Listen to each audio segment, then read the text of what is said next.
Iran போர் தொடங்கி 15 நாட்கள் ஆன நிலையில் உலக பொருளாதாரம் கடுமையான அதிர்வுகளை சந்தித்து வருகிறது.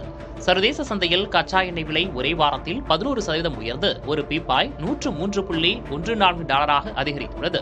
உலகின் மிக முக்கிய கடல்வழி பாதையான ஹோர்முஸ் நீரிணை முடங்கியுள்ளதால் மார்ச் மாதத்தில் இதுவரை வெறும் 77 கப்பல்கள் மட்டுமே அதை கடந்துள்ளன. இது வழக்கமான 1229 கப்பல்கள் என்ற எண்ணிக்கையை விட மிக குறைவு. இதுவரை 20 எண்ணெய் மற்றும் சரக்கு கப்பல்கள் தாக்கப்பட்டுள்ளன என்பது குறிப்பிடத்தக்கது. எரிபொருள் தட்டுப்பாட்டால் ஆப்பிரிக்க நாடுகளின் பொருளாதார வளர்ச்சி 3% வரை வீழ்ச்சியடையக்கூடும் என அஞ்சப்படுகிறது.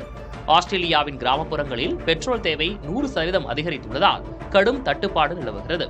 போக்குவரத்து நெரிசலை குறைக்க செர்பியா மற்றும் போர்ச்சுகல் நாடுகள் எரிபொருள் வரியை 20% வரை குறைத்துள்ளன.